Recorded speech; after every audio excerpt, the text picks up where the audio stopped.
નમસ્કાર મિત્રો, સ્વાગત છે તમારું મારી ચેનલમાં। હું છું રાજેશ અને તમે જોઈ રહ્યા છો અમરીશ ફૂડ વર્લ્ડ। મિત્રો, આજે આપણે અમદાવાદના ખૂબ જ પ્રખ્યાત એવા દાળ વડા બનાવીએ। તો દાળ વડા બનાવવા માટે આપણે મગની ફોતરાવાળી દાળનો ઉપયોગ કરીશું, કારણ કે અમદાવાદમાં જેટલા પ્રખ્યાત દાળ વડાવાળા છે એ ફોતરાવાળી મગની દાળમાંથી દાળ વડા બનાવે છે। આમાં મહેનત થોડી વધારે છે પણ ખૂબ જ ટેસ્ટી બને છે અને વારંવાર ખાવાનું મન થાય એટલા સરસ બને છે। તો મગની દાળને પહેલાં 4 થી 5 પાણીથી બરાબર ધોઈ લેવાની છે અને ત્યારબાદ એને 4 થી 5 કલાક માટે પલાળી દેવાની છે, જેથી એના છોતરા અલગ થઈ જાય, દાળ બરાબર પલળી જાય। અને જોઈ શકો છો મિત્રો, ખૂબ જ સરસ રીતે દાળ પલળી ગઈ છે। હવે આપણે હાથ વડે મસળીને એના ફોતરાને અલગ કરી દેવાના છે। મિત્રો, એકદમ સિમ્પલ પ્રોસેસ છે અને આ રીતે જો આપણે દાળ વડા બનાવીશું તો દાળ વડા ખાવાની મજા ખૂબ સરસ આવશે। અને અંબિકા દાળ વડા જે ખૂબ જ પ્રખ્યાત છે, એમને ત્યાંથી મેં આ રેસીપી જોયેલી છે અને એ લોકો આ રીતે દાળ વડા બનાવે છે। જો ફોતરા બધા જ આપણે અલગ કરી લીધા છે અને હવે આ દાળને આપણે મિક્સરમાં ક્રશ કરી લેવાની છે। સાથે થોડું આદું એડ કરી દઈશું। મરચાં આપણે આખા મરચાં એડ કરવાના છે, નહીં તો આપણે અંદર લીલા મરચાં પણ એડ કરી શકાય।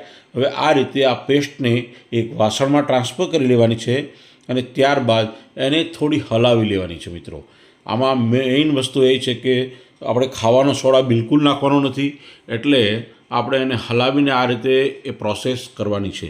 સ્વાદ મુજબ મીઠું એડ કરી દઈશું અને હવે ફરી એકવાર એને 5 મિનિટ માટે ફેટી લેવાનું છે। હાથ વડે ફેટશું એટલે ખૂબ જ સારી રીતે ફેટાઈ જશે અને આના વડા ખૂબ જ સરસ બનશે। અને મિત્રો, જ્યારે પણ હું અમદાવાદ જાઉં છું ને એટલે સૌ પ્રથમ દાળ વડાની એક ડીશ ઝાપટી જાઉં છું અને ત્યારબાદ જ બીજું કામ કરું છું। આટલા બધા ફેવરિટ છે આ દાળ વડા। અને હવે આપણે થોડા લીલા મરચાં એડ કરી દઈએ, આપણા સ્વાદ મુજબ, આપણા ટેસ્ટ મુજબ એડ કરવાના છે અને ત્યારબાદ હવે આપણું આ બેટર પરફેક્ટ થઈ ગયું છે। અને શરૂઆતમાં તેલની થોડું હાઈ ઉપર, એકદમ હાઈ ટેમ્પરેચર ઉપર ગરમ કરવાનું છે અને ત્યારબાદ પછી લો કરી દેવાનું છે અને ફટાફટ આ રીતે દાળ વડા પાડી દેવાના છે। મિત્રો, એકદમ સિમ્પલ પ્રોસેસ છે। જે રીતે આપણે ભજીયા ગોટા બનાવતા હોઈએ ને, એ જ રીતે દાળ વડા બનાવવાના છે। અને દાળ વડા જો ફટાફટ ફૂલવા પણ લાગ્યા છે।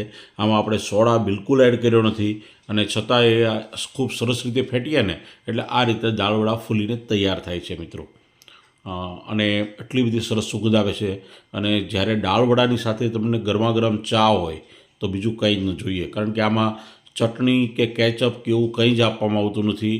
દાળ વડાની ડીશમાં ડુંગળી એટલે કે ઓનિયન અને તળેલા લીલા મરચાં, બસ આ રીતે આપણી આ ડીશ તૈયાર થાય છે।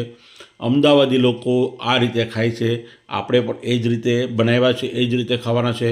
સાથે બસ 1 કપ ગરમ ચા હોય ને, ખરેખર મજા પડી જાય।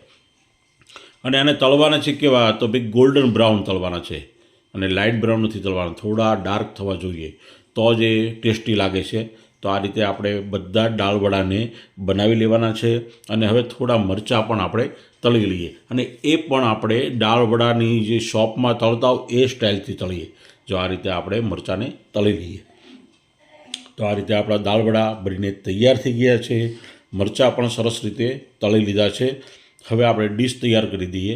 તો ભાઈ થોડું ડેકોરેશન કરવાનું, તો ઉપર આ રીતે મરચાં ગોઠવી દો ને એટલે આપણું આ દાળ વડાની ડીશ દેખાવમાં પણ ખૂબ સરસ લાગે છે અને મોઢામાં પાણી આવી જાય એટલી સરસ। અને જો તમને તોડીને બતાવું, ઉપરથી ક્રિસ્પી, અંદરથી સોફ્ટ।